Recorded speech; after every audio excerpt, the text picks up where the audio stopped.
Breaking news mga kababayan, nako po. May pasabog po ang Net25. Martin Romualdez, posibleng kasuhan ng gross negligence. Halaka, bakit? Hindi ba plunder? Halaka, malupit itong balitang ito. Masamang balita tungkol kay Martin Romualdez. Kakasuhan na. Totoo kaya ito mga kababayan? Bakit kaya? Eh di ba dapat plunder daw? Yun ang sinasabi nila plunder. O, check po natin mga kababayan. Ito kasi yung balita. So, ito po. Nako, delikado po ito. Itinuturo si Saldico na may malaking kinalaman dito sa maanumalyang flood control project. Pero ayon kay Ombudsman Crispin Remulla, Yan na. aba teka, Oho. teka. Hindi po pwedeng si Saldico lang yan.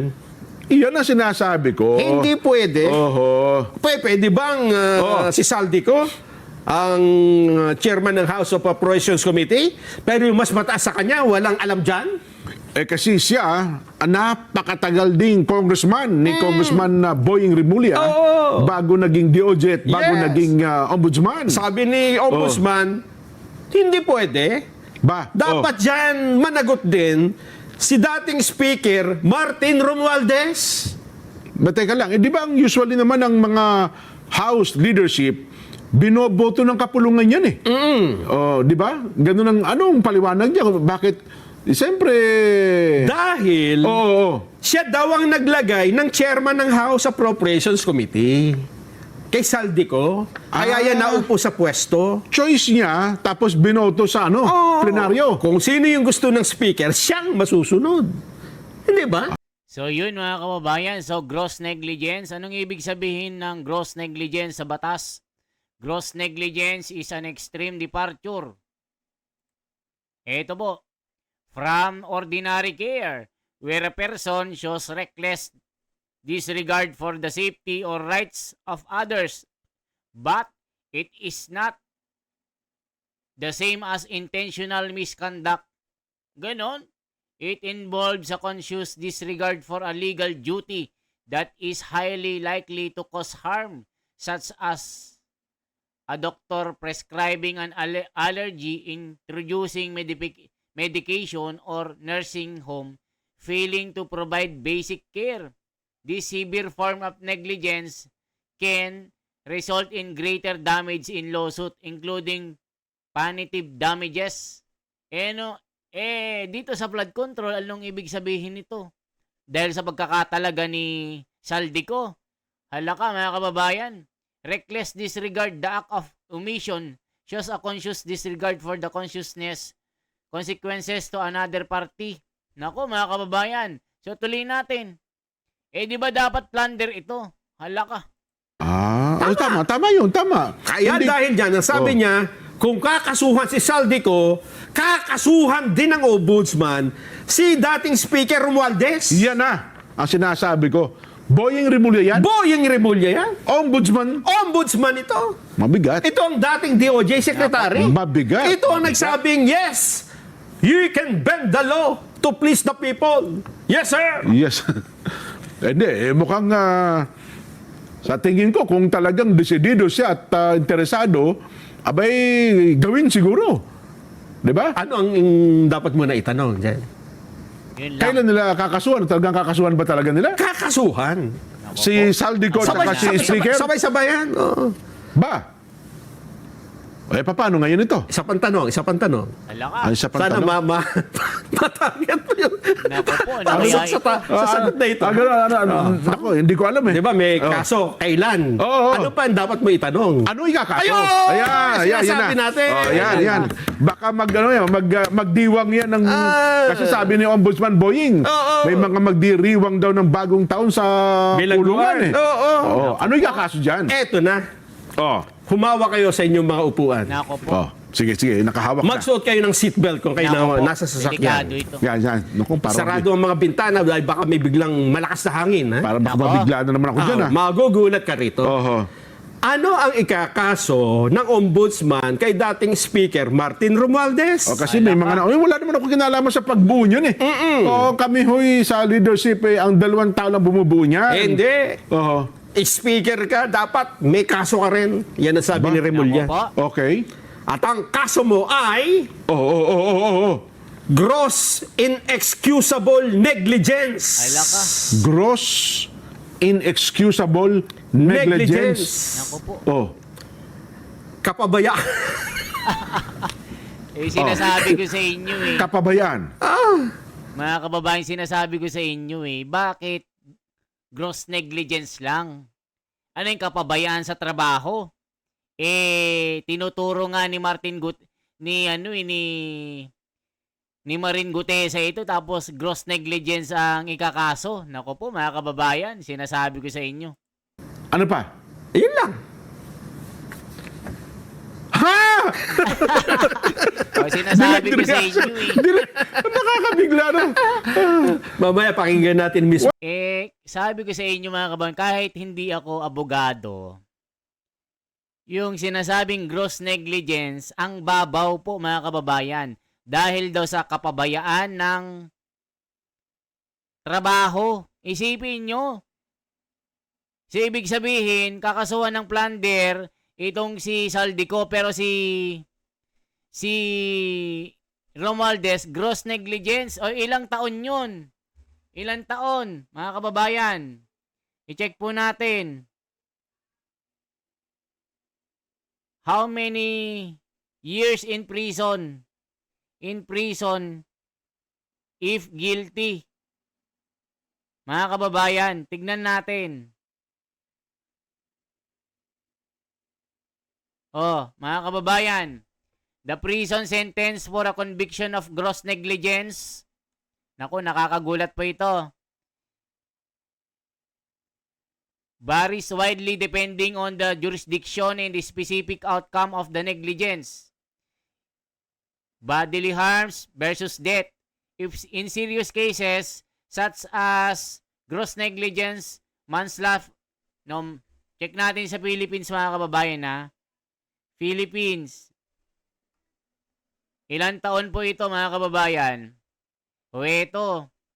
In the Philippines, the imprisonment sentence for gross negligence depends entirely on the specific outcome or resulting damage on the negligent act, as negligence is treated as a quasi-offense rather than stand-alone crime with a single fixed penalty. Hala ka, mga kababayan. 2 taon lang. Ito po, in the negligence result in homicide. Ito pala yung mga specific na nangyari. Pagkano?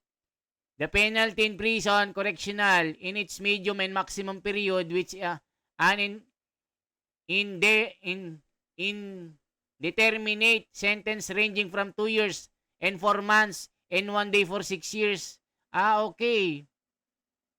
Di ba yung plunder, mga kababayan, 42, 50 years? Ito mga kababayan, 2 years lang hanggang 6 years.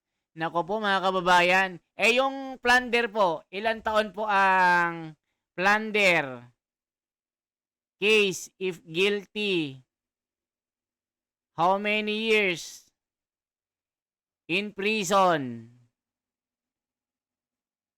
Ito mga kababayan ha, para malaman nyo. Ito po, ang sabi dito. Republic Act 7080, an act of defining and penalizing the crime. Per 50 million po ito shall be guilty of the crime of plunder and shall be punished by reclusion perpetua. Nako po, ang taas pala. Per 50 million po ito. Nako po. Mga kababayan, ilang bilyon ang ninakaw ng mga ito kung sakali.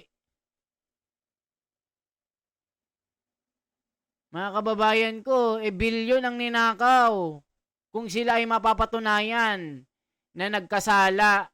Nako po mga kababayan ko.